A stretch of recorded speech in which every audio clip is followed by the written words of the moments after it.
All right, so how to prosper in the coming financial crisis.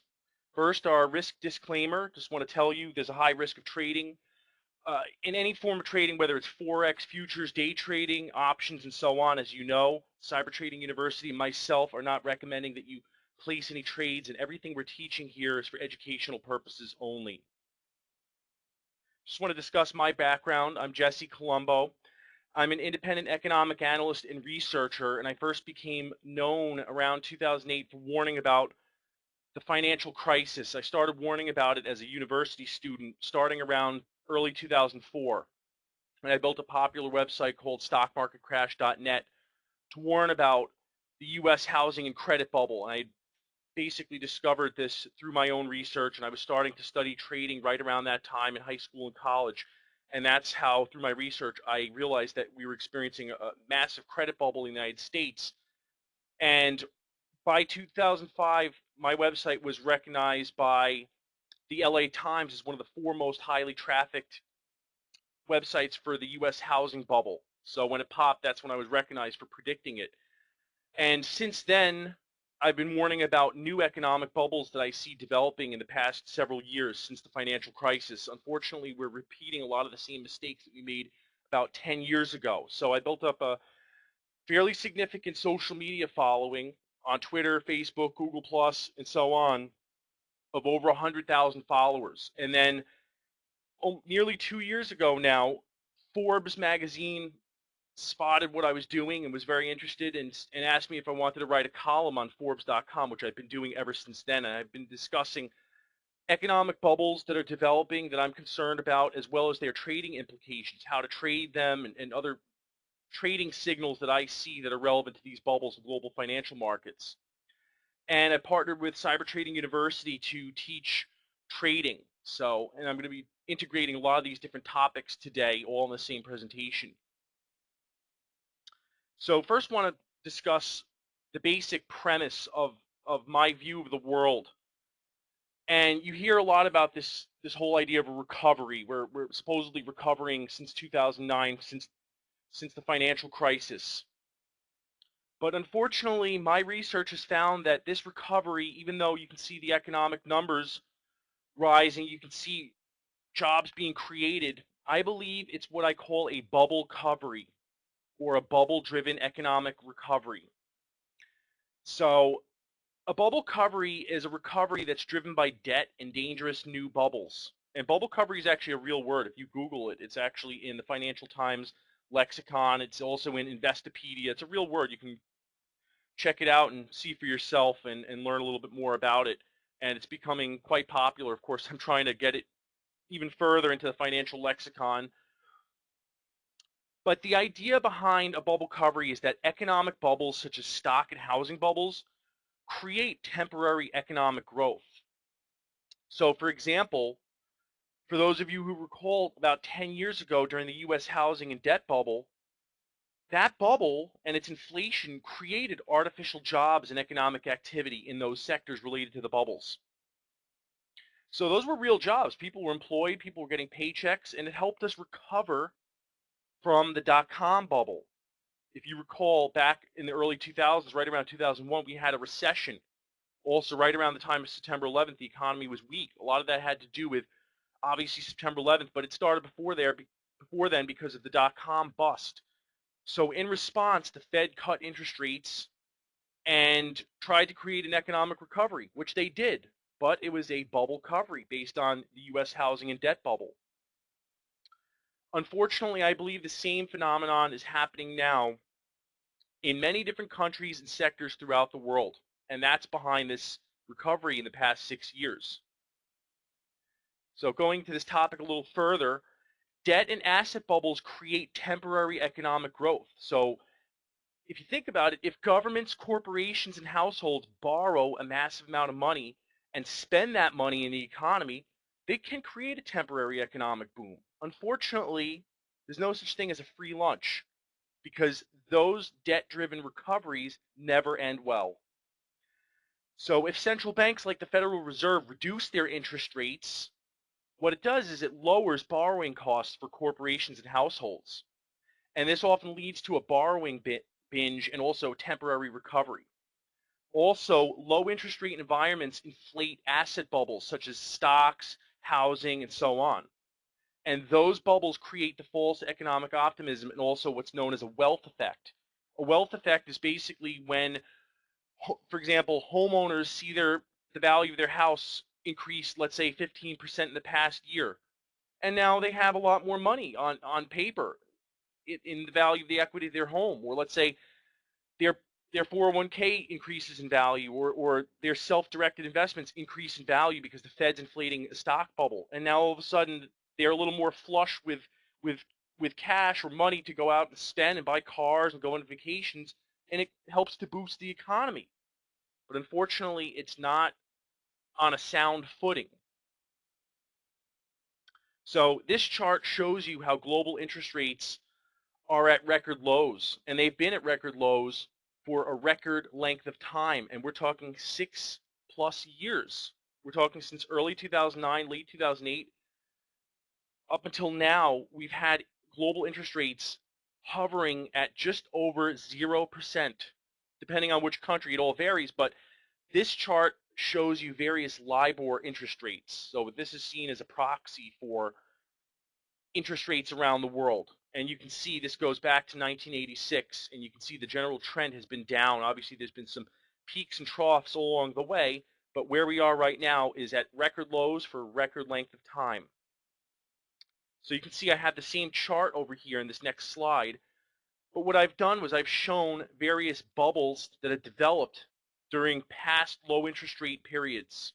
So starting around 1986, 1987, you can see we had a trough in interest rates when rates were really low, and this goes to your comment, Clearview. We were talking about what happened in Japan. A lot of this had to do with relatively low interest rates at that time. And that low interest rate trough helped to inflate the bubble in Japan. Of course, there was some more factors behind it, but it also helped to inflate a housing bubble in the U.S. in the late 80s up until about the early 90s because interest rates were relatively low. And when interest rates finally went up around 1988, 1989, Japan's bubble popped, and they're still suffering almost 3 decades later. A lot of it has to do with that original bubble that had inflated throughout the 1970s and 80s. And also, the U.S. experienced the savings and loan crisis where many banks and regional mortgage lenders went under because there was a U.S. housing bubble, nowhere near as extreme as what we experienced 10 years ago, but there was still a bubble nonetheless, and it popped, and it wiped out some banks. And you can see in response, the Fed and other central banks cut interest rates throughout the early 90s because we had a recession. And you can see around 1993, interest rates were at record lows and helped to create a recovery. But what happened was these record low interest rates helped to inflate a bubble, this time in another part of Asia, not Japan, but we're talking about Southeast Asia and other parts of East Asia, including South Korea, Indonesia, Singapore, Malaysia, and so on. Basically considered to be emerging Asia, emerging market Asia at that time, as well as Mexico. And record low interest rates created an economic boom there. But interest rates went back up around 1994, 1995, and all of a sudden, around that time, that basically created the basis or the start of the Asian financial crisis that came a couple years later, around 1996, 1997, 1998, as well as at the same time, the Mexican economic crisis. It was basically a crisis in emerging markets at that time in the mid-90s. A lot of that had to do with interest rates going back up, and it popped the bubbles. And then you can see rates went down a little bit around 1998. And around that time, that helped to boost the dot-com bubble, which was already underway somewhat, but that's when it really started accelerating right around 1998, 1999, because the economy in the U.S. was quite strong at the time, and just the slight reduction of interest rates helped to send stocks soaring. And that was right around the time that Alan Greenspan, Fed chairman, came out and said that stocks were experiencing irrational exuberance. Of course, that bubble continued to inflate a few more years until it finally popped around 2000. Around the year 2000, early 2001 was when it started to pop, and that's that coincided with rising interest rates once again. And that led to a recession in 2001, plus we had September 11th, and that spooked the markets and the economy. And in response, the Fed and other central banks cut rates, and you can see all throughout the early 2000s up until about early 2003, rates kept on dropping. And the Fed did that to boost the economy. They tried to create a recovery. And they did create a recovery. It was a recovery. You saw jobs coming back. You saw construction activity booming again.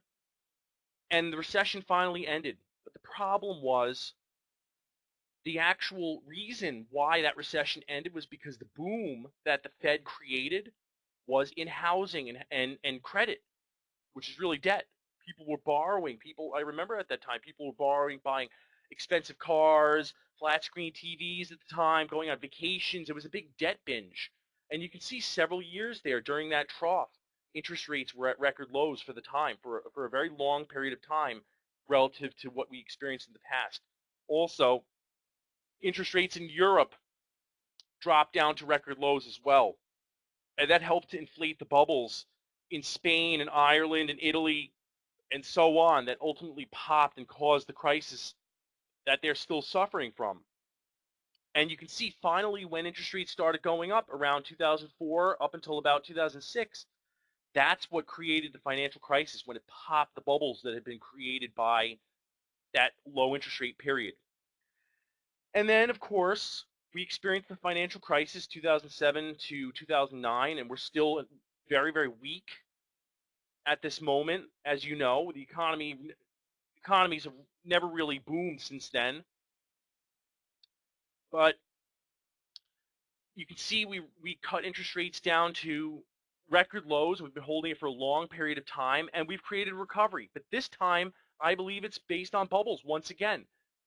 These bubbles today are now forming in Australia, Canada, emerging markets. When I say emerging markets, I mean Latin America, I mean Africa, I mean Southeast Asia, and so on and so forth. Also, in tech startups, you've heard of apps, you've heard of social media. I believe that sector is experiencing a bubble in its own right. And same thing with the U.S. stock market. So I'm going to be going into more detail about this very shortly. So we were discussing these different bubbles in different countries. I'm just going to show you some charts showing you some housing prices. So what's interesting is that a lot of the countries around the world that did not get hit very hard in the financial crisis are the ones that are experiencing the biggest and worst bubbles right now. Because the U.S. has been growing slowly. Obviously, Europe has been growing slowly. But other places like Canada and Australia, Singapore, etc., never really got hit in the financial crisis. So basically what happened was when interest rates around the world were cut to record lows, it created a borrowing binge and helped to boost their housing market dramatically. So you can see housing prices in Australia are soaring. You can see in many of these examples, in the past decade or so, housing prices have doubled, and sometimes even more. So you can see Australia is one example. Sweden, same thing. Housing prices have almost tripled in about a decade. Again, record low interest rates in Europe because of countries like Greece, Ireland, and so on and so forth. Well, there's other countries that were not hit very hard. For example, Nordic countries, and yet they're still taking advantage of those record low interest rates, and those investors in those countries are borrowing, taking on mortgages at these record low interest rates, and it's creating a massive housing explosion in these countries. Switzerland, same thing. You can see, again, I think this is like a 75% increase or at least a 50% increase in the past decade or so. Austria as well. Look at this chart. It's almost going parabolic. It's not because these countries saw their populations double in the past decade or so. It's because of cheap credit or record low interest rates. And I'm going to be discussing the trading implications of this. Don't worry. I just have to just show you the basis of my ideas, and then we'll go into the meat about trading shortly. You can see Brazil, same thing. Brazil's really getting hit hard now. Brazil was recently, its credit rating was downgraded to junk status, and I've been warning about Brazil for 4 years. So a lot of the bubbles that I've been warning about in the past 4 years are now starting to pop, which is getting me very concerned. Canada as well. You can see, even though Canada is known, similar to the Nordic countries, as being financially responsible, well, that's their reputation in the past. Unfortunately, it's not like that anymore. You can see since 2006 or so, housing prices are up nearly 70%. And you can see what's interesting. This chart actually shows you Canada's housing bubble compared to the US housing bubble 10 years ago. So you can see Canada is this line in red, and the US is this line in blue. So you can see where we peaked out. And what this shows right now, pardon me, is housing prices in both countries adjusted for inflation. So you can see the US peaked around 2006, 2007. And here's Canada. They're almost 50% higher than where we were when the US bubble popped. That's very concerning. And yet, you're right, Tibor. We live in a pyramid scheme. That's really what it is. As you're going to see, I don't mean to scare you, but I believe we can also profit from this and prepare for it. So that is the silver lining to this whole thesis I have here, as I'll discuss toward the end. Also, Canada's consumers and investors, homeowners, etc., are experiencing a debt binge right now, even worse than the U.S. was. So you can see U.S. was here in blue. Here was the U.S. bubble back in 2008. It peaked right then. And here's Canada. So what this chart shows, the household debt to income ratio. So you can see the U.S. peaked around 125%. Well, Canada is around 150% household debt to income ratio. So forget about being frugal, financially prudent investors and consumers no longer. Maybe in the past Canadians were like that, but now they're copying Americans pretty much with a 10-year delay. So I'll try to answer as many questions as possible toward the end. We can go into a little more detail about this toward the end. Once I get through the thesis behind it, we can go into that. Chinese housing prices have almost quadrupled in the past 7, 8, 9, 10 years.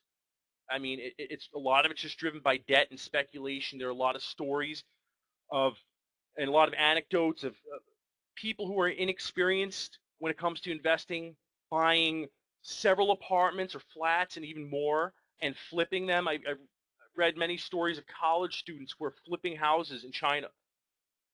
Very concerning. Look at this chart of Colombia in the past 10 years or so. Colombian housing prices have more than tripled. And you can see the way it goes parabolic. Again, you're seeing pretty much the same thing that was happening in the US is now being replicated throughout the world. And that's due to those record low interest rates, because investors can then go to the bank and say, oh, look, rates are at record lows right now. I can go borrow, or I could buy a much bigger house that I would ever be able to afford, let's say in 2008 and earlier when interest rates were at more normal levels. Finland, same thing. Another country like Australia or Canada that has a reputation for being financially responsible, and yet you can see they have a housing boom that's driven by record low European interest rates. Germany too, even though they don't have a massive bubble yet, that could certainly change, by the way. But you can see right around 2008 to 2011, you can see that's when housing prices bottomed and started to soar. Not because Germany's economy, exploded since then, or because they've experienced such a population boom, but because of record low interest rates. Why do they have record low interest rates?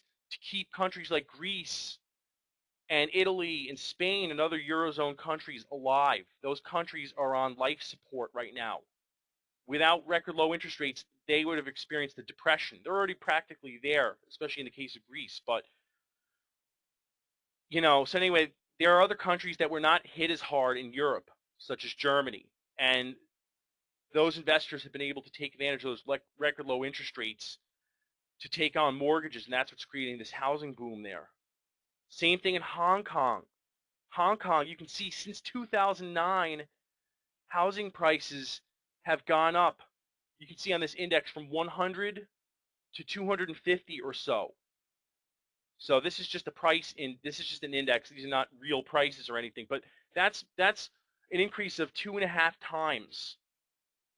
You see a massive explosion. Again, when did it start accelerating? 2009, because that's when rates were cut to record lows. Same thing, Iceland, believe it or not. That's actually one of the reasons why they've been recovering, is that housing prices are going up and it's helping to create a wealth effect that's helped the economy recover. India, same thing. Since 2010, you can see housing prices have more than doubled. Indonesia, you can see this parabolic move in housing prices.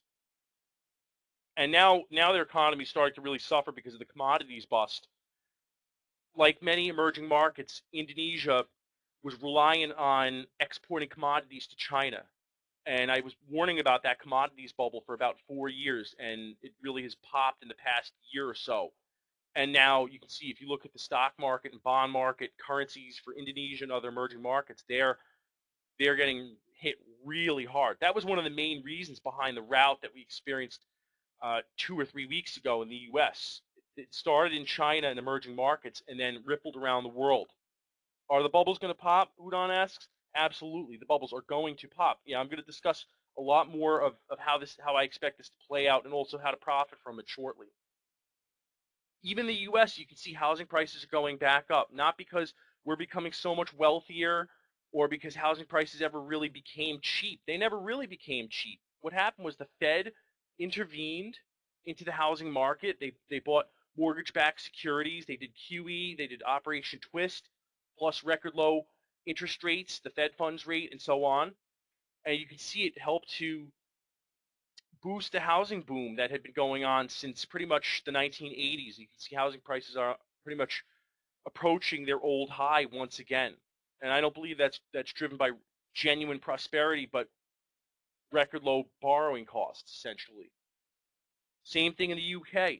Even though the UK economy has been very, very stagnant, you can see housing prices are actually almost higher than they were at the peak in 2007. A lot of that's driven by London, too. There's a massive housing boom and bubble going on in London where people from around the world are looking at London houses as some sort of a safe haven, and they're bidding them up to the moon. And that's what happens oftentimes in a bubble. A lot of times they'll start out with a rational basis, and then eventually it gets to the point where it gets out of hand, where it becomes a mania, and then finally pops, and then it destroys wealth. You can see countries like Uruguay. I mean, this global bubble is very widespread. You can see in Uruguay, housing prices have tripled in the past decade or so. Malaysia, look at this. See this parabolic move? Whenever you see a chart, whether it's a stock or a bond or a property, whenever you see a chart where there's a move where the rally is becoming more and more vertical, that's known as parabolic. And a parabolic move is oftentimes the sign of a bubble. That what's happening is irrational exuberance is starting to set in.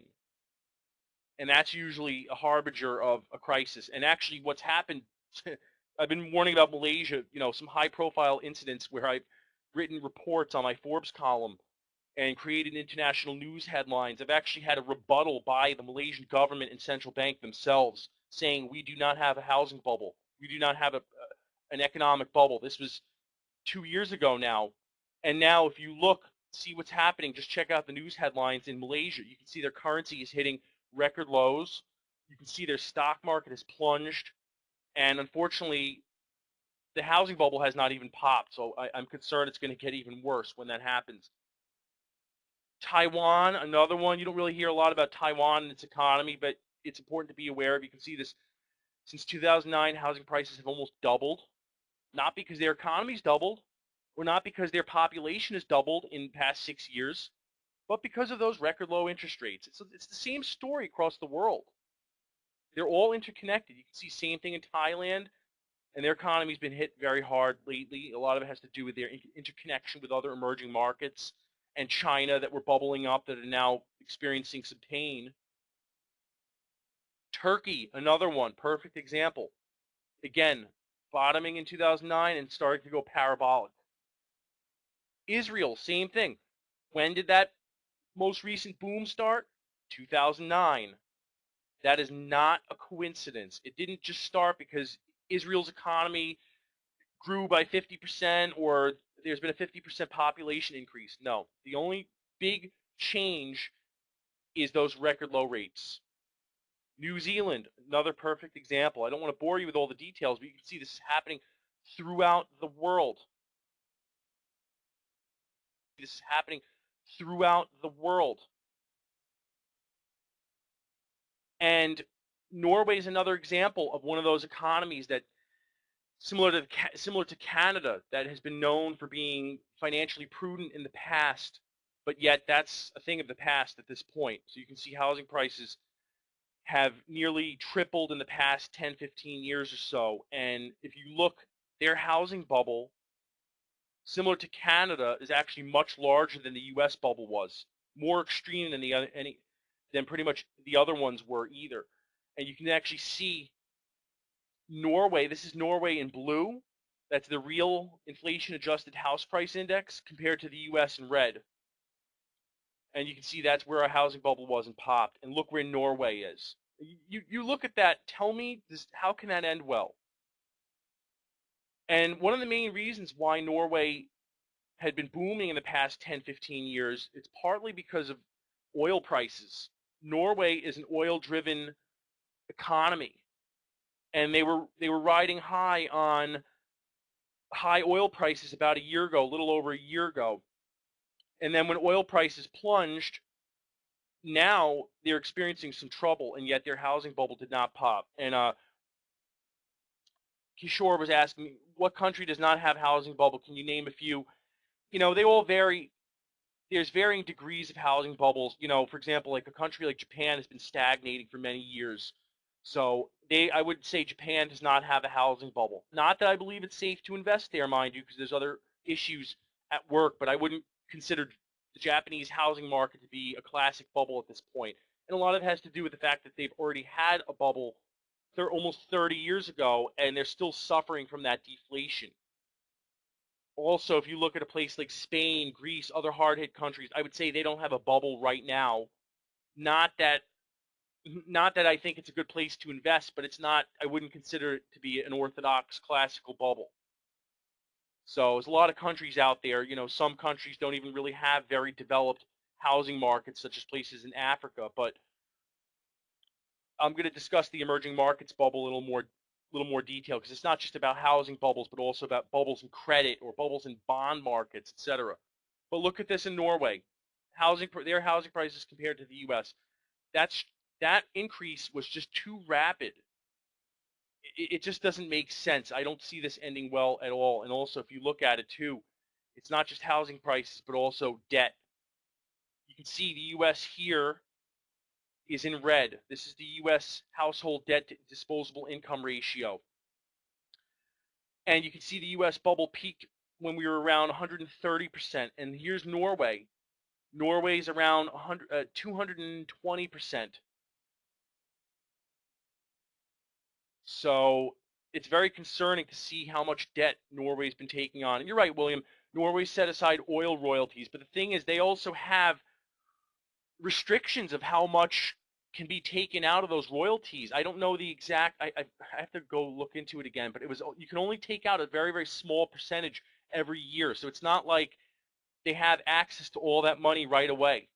And again, I'm not quite as worried about Norway compared to other countries, because you have to realize Norway has a small population. They have a high amount of wealth, even with low oil prices relative to the population. But still, that's not going to deflate their housing bubble. That's not going to deflate or erase their debt. But again, Norway's not one of the most worrisome out there. There's other countries I'm even more worried about than Norway.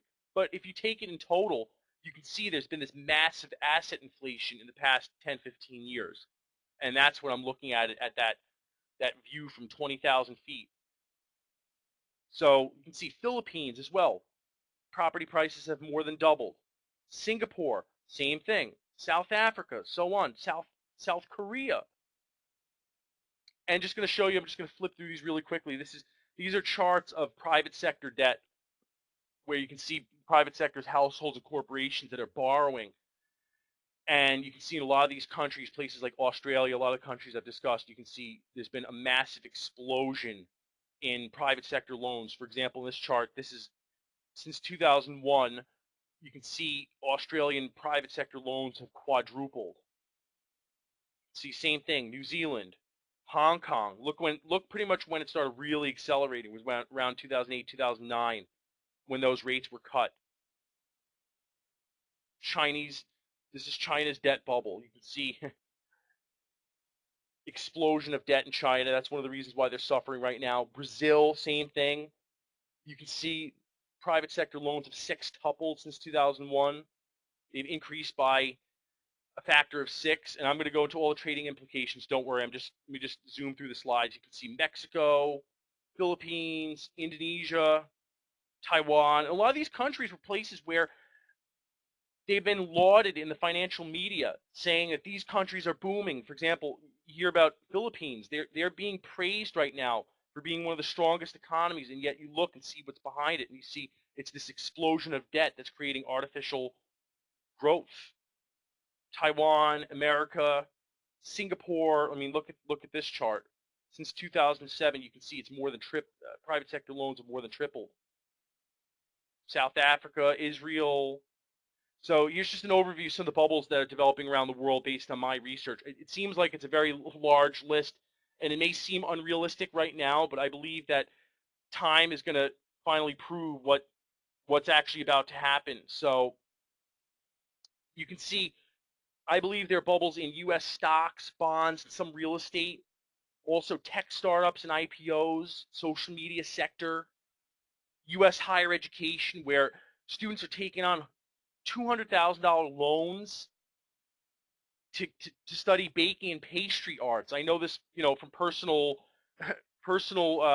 experience, where I've met some students who are coming out, and they're only looking at careers that are, if they're lucky, maybe make $35,000 a year, and yet they're taking on really what's a mortgage at the age of 19.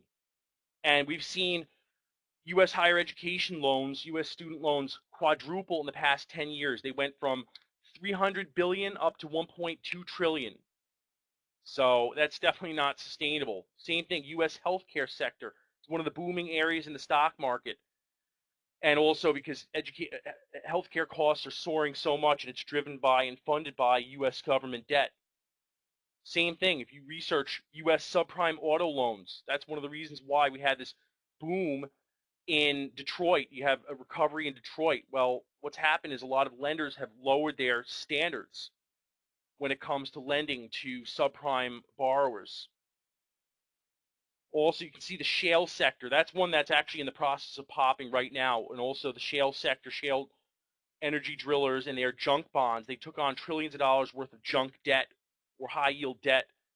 And a lot of that debt is now really in trouble at this point because oil prices have plunged, and now they're having a hard time paying their debt. And I think that's a looming crisis that's going to get even worse. Same thing, European government debt. It's all driven by QE or the ECB, European Central Bank, printing money and buying up that debt and sending it up to record low levels, even though these European governments have never been in this much debt and their economies have never been this stagnant. And yet, without that kind of intervention from central banks, there's no way in heck that these bonds would be trading so high or interest rates be so low on those bonds. Same thing in Japan. Japan's government has never been in this much debt in history, and yet their bonds are going to the moon. And a lot of that has to do with bond buying. Bank of Japan is just buying up these bonds, creating an artificial market. Same thing in the biotech sector. This is going to relate to the trading aspect that I'm going to talk about shortly, because we do trade a lot of biotech stocks at Cyber Trading University. So I'm going to tie it all in. Don't worry. China's economy, property, and credit. That's what's been popping actually really in the past summer. And that's one of the main reasons why we saw this massive sell-off 3 weeks ago in the U.S. market.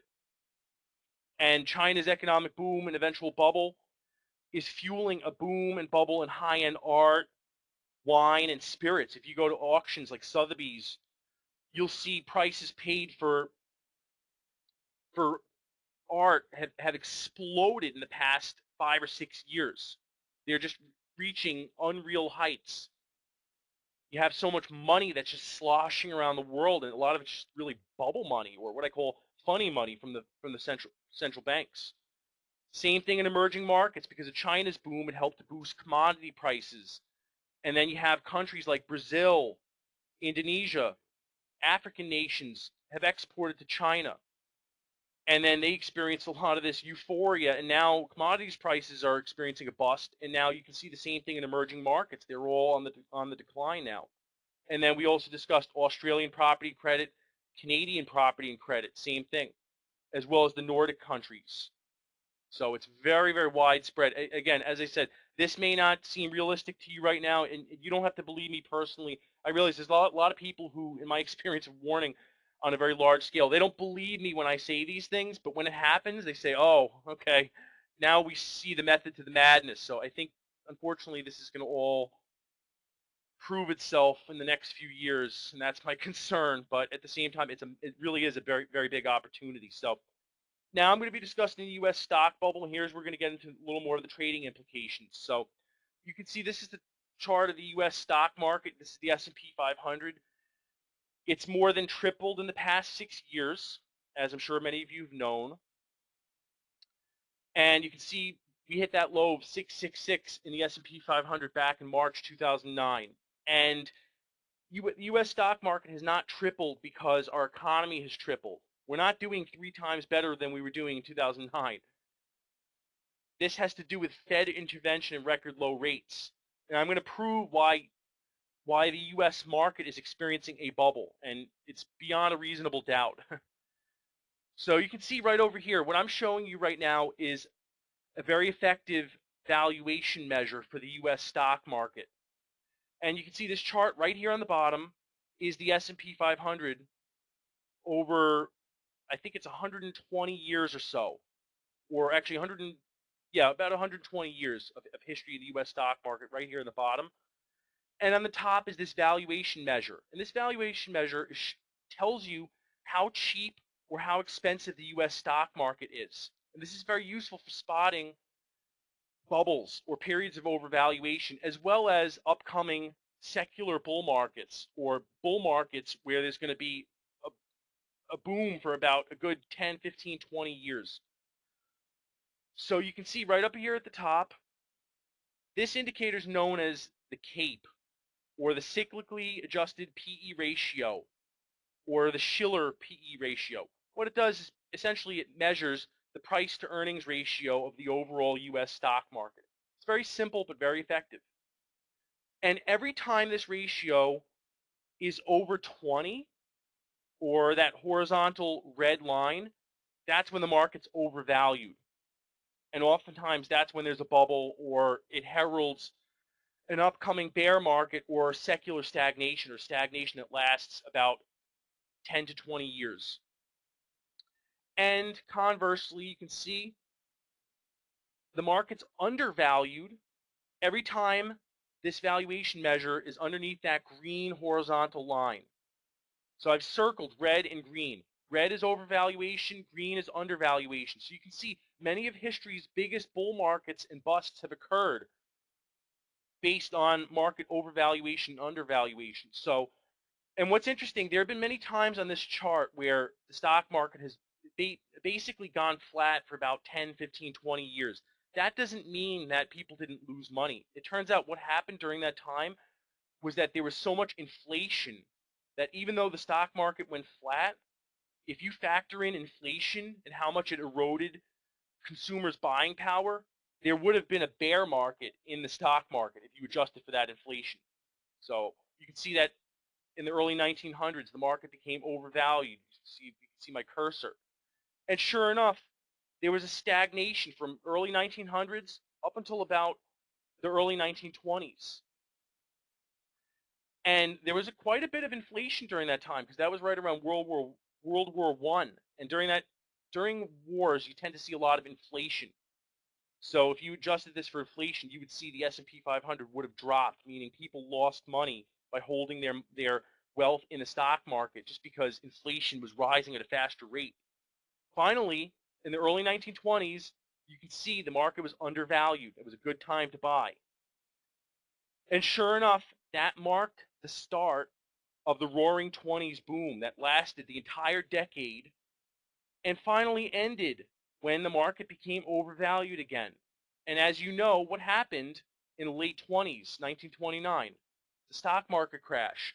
And you could tell that a big stock market crash was coming because the market became wildly overvalued. You can see the CAPE, this CAPE ratio was over 20. It was actually at 33 or so.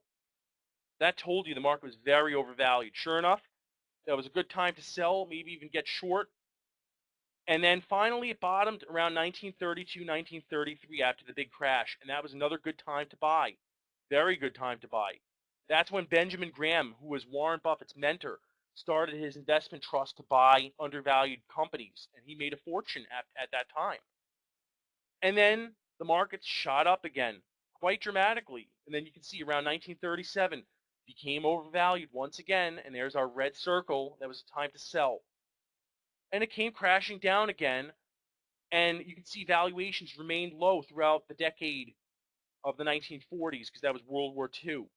People didn't want to invest in the stock market. And again, I'm not using this as an example. I'm not saying this to use this precisely when to buy or sell, just because the market can remain overvalued or undervalued for quite a bit of time. But I'm going to discuss timing factors in a little more detail in coming slides. But just want to show you why we're experiencing a bubble now. So you can see back in the 1940s was a very, very good time to buy historically. You can see that's when it was circled, and sure enough, there was a massive bull market that started in the 1940s, and then you can see that's when we had the post-war boom all the way up until the late 60s. And finally, the market started becoming overvalued in the late 60s, and that was the time to sell. And for those of you, I'm sure many of you have actually lived this, in the 1970s, there was a massive amount of inflation, soaring oil prices. Every commodity under the sun was soaring. And even though the stock market pretty much stayed flat for a good 15 years or so, the problem is inflation was going up so much more. So if you held your money in the stock market, it actually dwindled in value. So essentially what happened was there really was a bear market in real inflation-adjusted terms.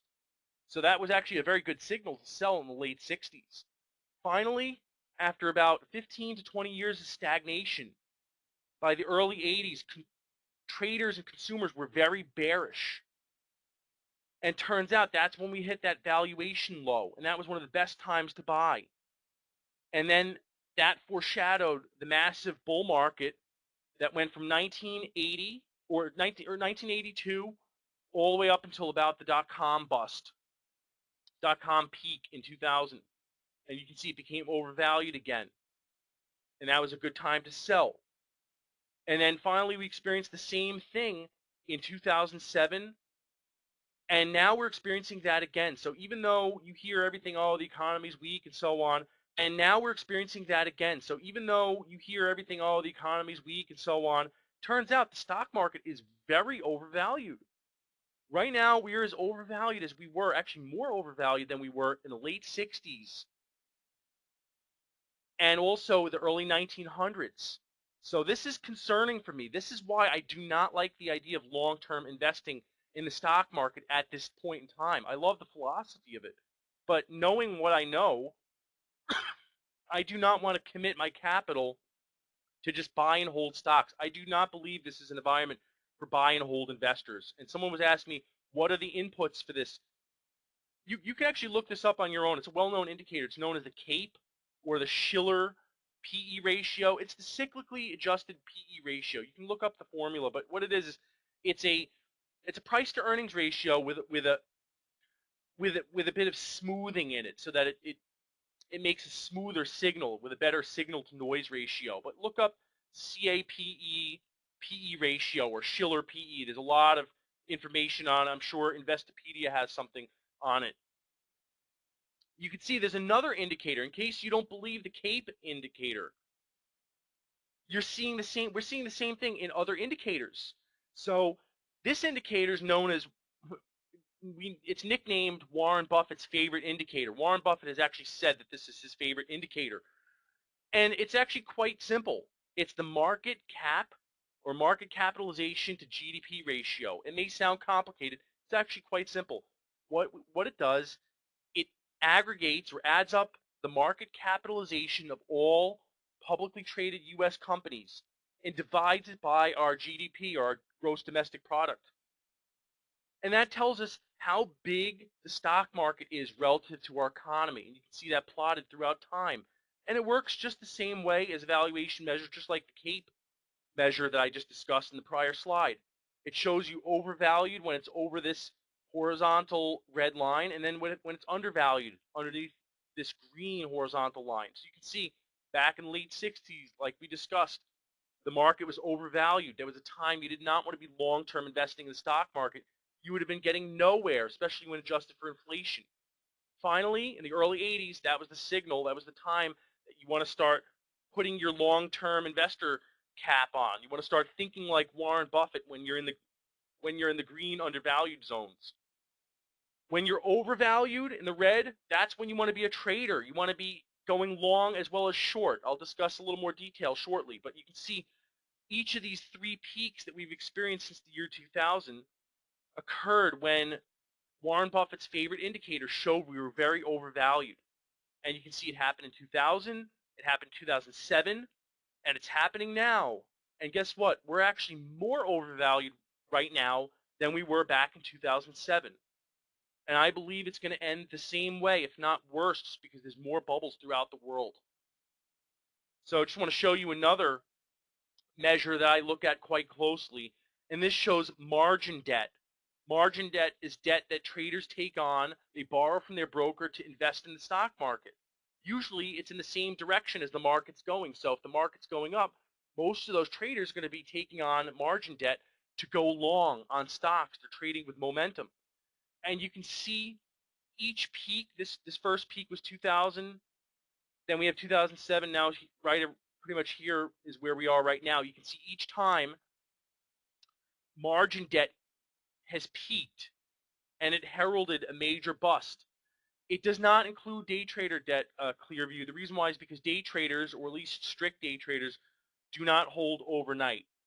If they hold overnight, then they're considered a swing trader. But if someone's taking on margin debt intraday and then closing out that position before the close, then it's not added to this margin debt calculation. But this tends to be swing traders and so-called investors. You know, typically fundamental investors do not use margin, so it tends to be swing traders. But you can see margin debt now is actually way worse than it was in 2007 and in the year 2000 at that dot-com bubble peak. So that is very concerning for me and why I am not investing at this point. So here's some key takeaways. The stock market is very overvalued right now and experiencing an unsustainable bubble. That's why I believe it's a poor investment right now. That'll change at some point, but for now, I'm not thinking like an investor. The problem is, after such a big bull market for the past 6 years, there are a lot of traders out there, a lot of newbie traders, a lot of novices.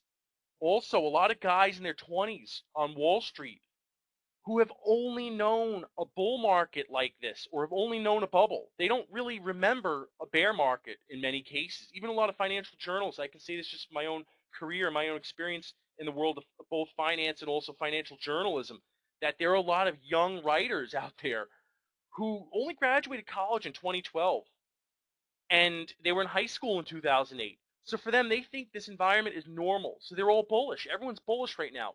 And if you were bullish for the last 6 years, that's great in terms of trading with the trend. Problem is, a lot of these people think that this is all they know. They don't realize that a lot of the trends behind the bull market are not sustainable. So you have to remember these adages. Number one, don't mistake a bull market for brains. And number two, a rising tide lifts all boats. So that's my answer to a lot of the traders who think they're geniuses just because they bought, some hot IPO 5 years ago or a lot of the hot momentum stocks. Now they're up. Why are they up? A lot of it has to do with the Fed. The Fed was, had their backs the entire time. And because many investors and traders have become so conditioned by the bull market that they're going to get caught off guard when it truly pops. And I believe a lot of them are going to lose a good portion of their profits and even some of their initial investments depending on when they bought. And the way it works, according to contrarian logic, is that usually most dumb money or amateur traders tend to get in near the top. By the time they finally get confident that the bull market is for real, they tend to buy right around the top. So when it falls, they get hit disproportionately hard. They tend not to buy early on in the bull market. That's just how contrarian logic works.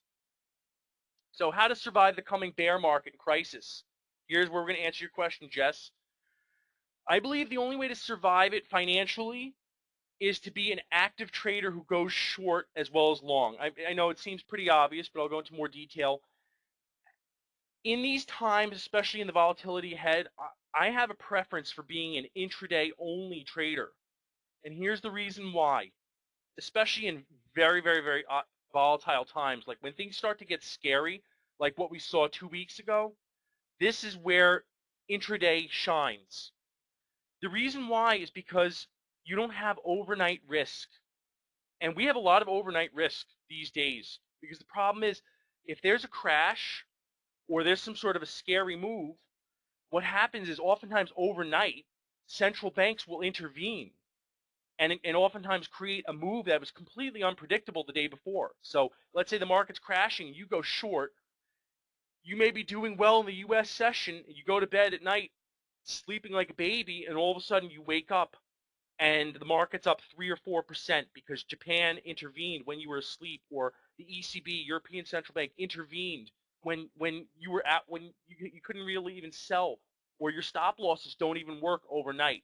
So we've seen a lot of that kind of intervention where there's nothing you can do, or China announces some sort of a stimulus package, and you're going to be seeing a lot of that kind of stuff in the next few years, I believe. So that's why I have a preference for being an intraday only trader right now, is you're minimizing your risk. And I like to use this analogy. I know this is something that Fausto has used before. I like this. I'm starting to use this myself. He said, here's the problem with being a swing trader, a trader who holds overnight. And that's, well, here's what it is. He said, if you leave $20,000 on your desk at work, or if you just leave it somewhere, do you trust that that's going to be there the next day? I personally wouldn't. And I feel like it's the same thing by holding overnight. So the idea with being an intraday only trader is that you can profit from both the inflation of the bubble as well as the inevitable crash. And crashes can be extremely profitable. Volatility is what we're looking for as day traders. And Fausto Pugliese, who's the president and founder of Cyber Trading University, made a fortune by shorting bank stocks in 2008. He was day trading it to the downside for months and months and months on end. It was like, for him, it was like winning the lottery. But it works the same way to the upside. Like, for example, in this massive biotech bull market we've experienced, we've been trading at Cyber Trading University. I'll tell you more details about that, but we've been trading these biotech stocks on the way up almost every day. We're trading 1 or 2 biotech stocks. So volatility is phenomenal for day traders like this, and we're not afraid of that overnight risk. So how to trade the coming crash. There's potentially millions of dollars to be made from the volatility caused by the continued inflation of this bubble, as well as its coming crash. I believe you need to be a skilled day trader to really fully take advantage of this. I believe the opportunities are going to get even better, but you're going to need a much higher level of skill just because of that extreme volatility. And I started out as a swing trader, by the way. I'm not anti-swing trading as a philosophy. I just think that when the going gets tough, that's when you want to focus on intraday. You want to minimize that overnight risk because of central bank interventions, which is really a big deal. And I just want to show you some examples. We were discussing the biotech boom and bubble, and some examples of how we've traded that. And it turns out in our cyber group room, which is our trading room at Cyber Trading University, we're focused on day trading very, very volatile, fast-moving, small-cap stocks. These stocks that move a very high percentage, and we're looking to capture a certain percentage of that every day. And we're always looking for the most active movers each day and looking for these high probability opportunities to go both long and short. So I'll tell you more about Cybergroup shortly, but here's just an example. This is something we traded. This is just a few weeks ago. This is AQXP. this was a pharmaceutical company, and we called it out. We put it out on our morning watch list on our private Twitter. You can see the snapshot right over here. You can see AQXP. And we called it out. We said, all right, worth watching. It was not an automatic buy or sell. We were just saying, watch it. We want to see if it meets the criteria that we have. If it does, we're going to go long, or we're going to trade it on an intraday basis, which we ended up doing that Thursday and that Friday. And during that time, this stock, I just couldn't even believe my eyes when I saw it, went from $3 all the way up to $55. So what we do in Cyber Group, and the whole philosophy behind the day trading system we use at Cyber Trading Universities, we think of profit in terms of how much you'd make if you were trading, let's say, a standard lot of 1,000 shares. So if you make $1 per share, you're trading 1,000 shares, you're making $1,000.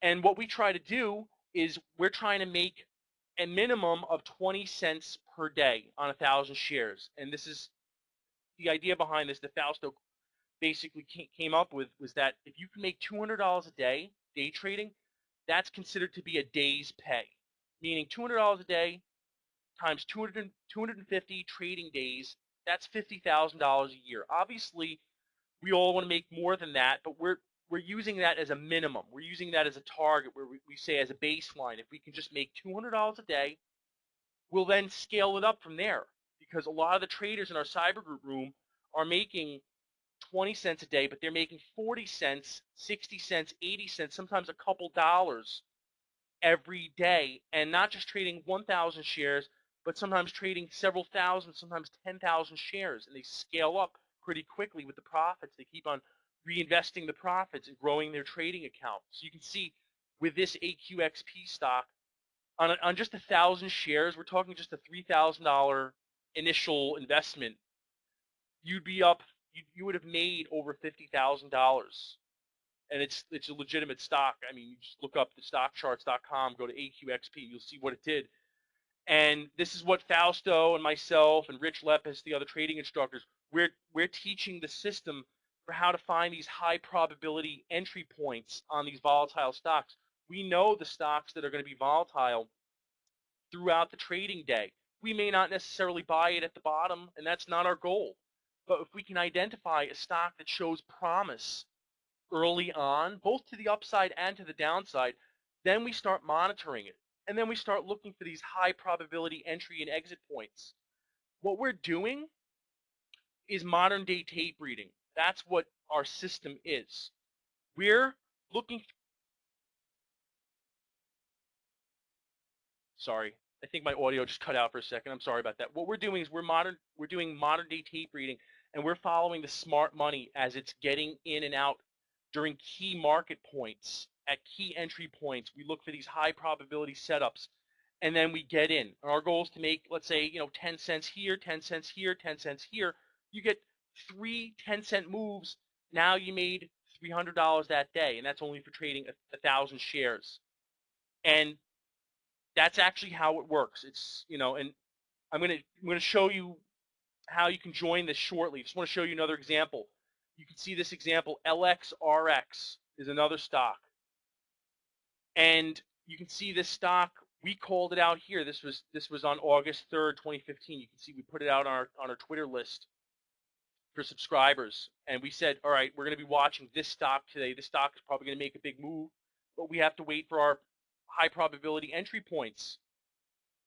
And you can see this stock actually went up $1.80 per share in just a half an hour. So on 1,000 shares, you're talking $1,800.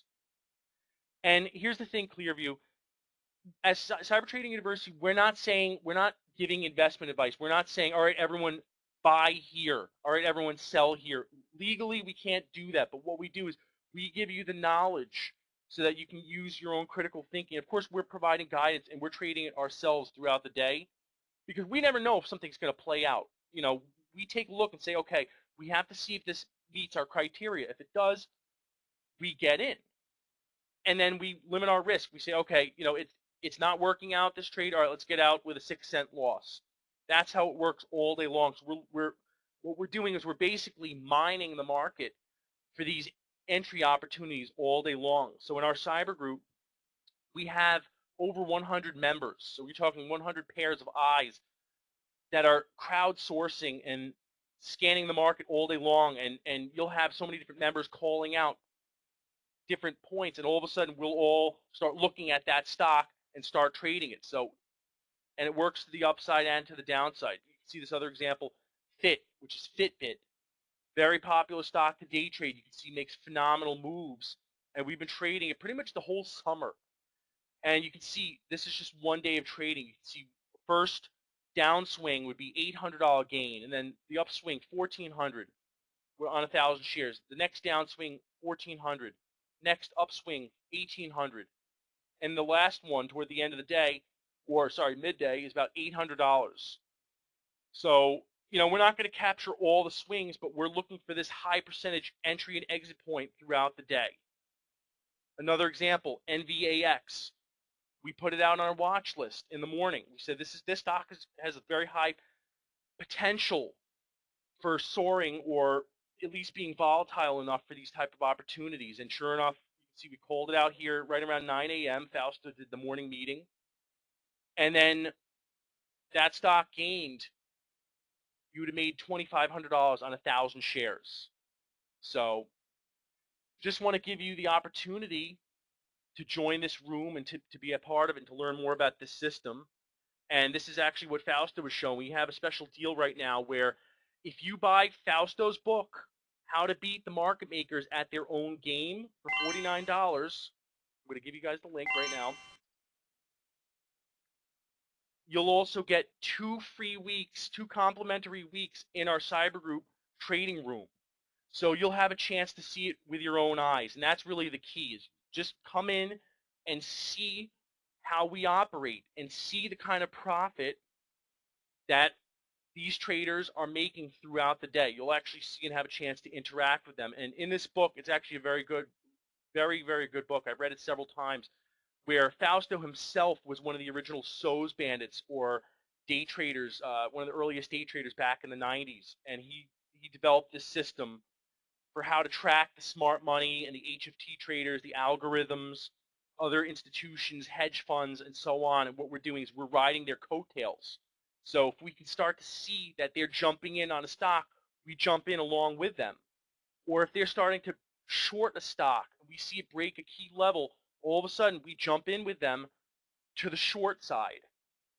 And we're doing that all day long, and it allows you to make 10 cents here, 20 cents here, and then if you can learn to hold onto the trade, a lot of times you'll see a swing that'll make 30, 40, 50, 60 cents, and there's so many opportunities throughout the day. So click on the link, check it out, and you'll have a chance to try it. Very, very, almost no risk. $49. What's the worst that could happen? You could learn something. And let me just see the questions. Can you say a word about the $10,000 gold membership? The questions. Can you say a word about the $10,000 gold membership? I myself am not an education advisor. We do have education advisors. If you want to talk a little more detail about that, you can call in. I can tell you a little bit about it. I can tell you there's 3 phases to the $10,000 gold course, and it's taught by Fausto, myself, and some other instructors. And what it is we're teaching you how to read how market makers work. And a lot of people ask us about HFTs, high frequency trading. How has it changed the game? It turns out we're essentially working with the HFTs, high frequency traders, because the HFTs are just algorithms that are programmed by humans. And these algorithms are kicking in at key points throughout the day or on the chart in that particular stock. So they're not firing off willy-nilly. They're not just randomly firing off because they feel like it. They're computers. They're not sentient beings. They do not have artificial intelligence. They are pretty much very mechanical. It's like a robot. So when we see a stock break a key point, that's when all the HFT orders start firing off. And then we determine, according to the criteria, we say, okay, it's time to jump in on this trade. And now we've got all this other buying that helps to boost us in our trade. And we're all going in essentially together. I mean, some people may take the trades or not, but you'll have a chance to see exactly how we operate in the cyber group, and it's well worth it. And you'll see myself in there. You can talk to me and interact. You'll see Fausto, you'll see Rich Lepis as well. And we also offer mentorship. We offer a whole host of different services. We have coaching, one-on-one coaching.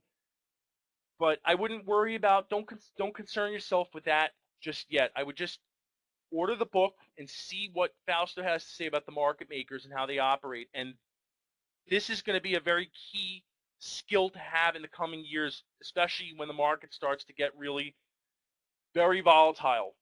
When you see a lot of bubbles popping around the world, like we traded a lot of Chinese stocks. You know, China's experienced a big bust over the past 3 months. You have a lot of Chinese companies like JD. You have Chinese ETFs like FXI and Alibaba. So many other companies which we were shorting because of that volatility. Why was it volatile? Because China's bubble's popping. So we're traded to the downside, and then you have the biotech market booming. We're trading it to the upside. So we like that volatility. We're not afraid of that. And Udon, we're not trading China's market on the Chinese exchanges. We're trading U.S.-based ADRs or American Depository Receipts. They're Chinese stocks that trade in the U.S. and have all of the protections that U.S. law affords us. So we're not dealing with exotic markets. These are publicly traded, markets that have a high degree of transparency. And Clearview is asking, with 10 million day traders, is it overbought? Well, you have to realize not all day traders are created equally. They're pursuing a lot of different strategies out there. They're not all performing the same strategy. And here's the problem. 80% of day traders fail, as Fausto said, something like 70 to 80% depending on the market. The problem is most mainstream day traders, what they're doing is they're following indicators, and they're following charts, and they're following a lot of other information that is easily accessible to the public, that there's almost no barrier to entry to that type of information. So of course, professional firms like Wall Street companies, Goldman Sachs, can beat someone who's using RSI or stochastics, which you can get for free on stockcharts.com. You're not going to have an edge if you're using that lagging information. But if you know how to follow the smart money, that's a different story altogether, because that's a completely different way of looking at the markets using modern day tape reading. And that's what Jesse Livermore did back in the early 1900s. He was a modern day tape reader. He was a tape reader, and we're doing the modern version. China does not allow people to short, but as I said, we're not trading in China. We're not trading on the Shanghai Stock Exchange or the Hong Kong Stock Exchange. We're trading on the NASDAQ and the New York Stock Exchange. We're trading China, ADRs, as I said, American Depository Receipts, that trade in the U.S. Is there a bubble in day traders? I wouldn't say so, because as I said, there is all different types of day traders. Is there a bubble in dumb money day traders? Absolutely.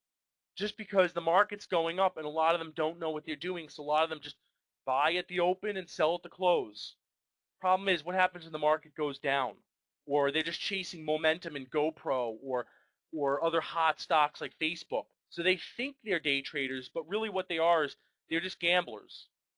Whereas what we're doing is we're not gambling, because we're following the smart money. There's a way to actually follow and ride the coattails of the smart money. And this book's a physical book. You're going to get a hard copy book if you order it.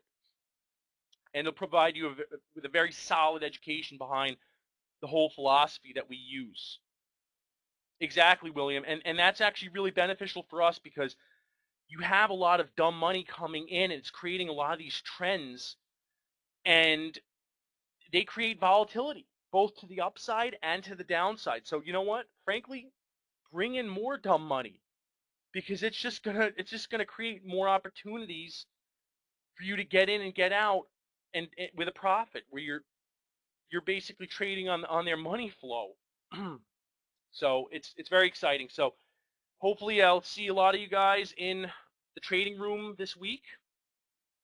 And it all depends on what your particular situation is in terms of the trading, of the cost of the trading room. I don't want to get into all the details of that, because it's a case-by-case situation, and we'll have an education advisor contact you to discuss that. It's not expensive, and it's definitely well worth it.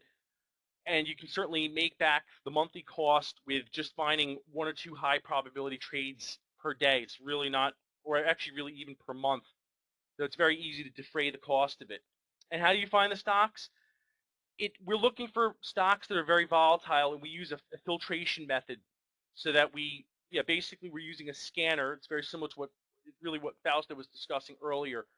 And as long as it meets our criteria for tradability, then we keep it on our watch list. And these are stocks that trade in the smoothest, most fluid manner. And we're avoiding stocks that trade in a very choppy manner. It creates a lot of whipsaws. So we're finding the smoothest stocks that are best to day trade. And Fausto discusses that exact way we filter these stocks in that book. So, all right, folks, here we go. I'm just going to give you the link. And thank you so much, everyone. And please, if you remember me from this webinar and you're in the room next week, definitely give me a shout out, and I'd love to chat with you, all right? So everything's been recorded today, and we'll make this available within the next few days, and it'll be on our YouTube channel. So exactly, DS. We're not business analysts. We're not trading. We're not investing like Warren Buffett. We don't know. We don't need to know about their long-term prospects or business plan or fundamentals. We don't even need to know the name of it. We're just trading order flow. We're trading based on what we're seeing going through on time and sales. That's what it is. It's not business analysis. Not that there's anything inherently wrong with that. That's okay if you're a long-term trader. But in terms of being a very rapid fire intraday trader, it's a completely different way of thinking. Thank you. We'll actually send out emails to everyone who attended with all this information, so you'll have access to everything that you need. So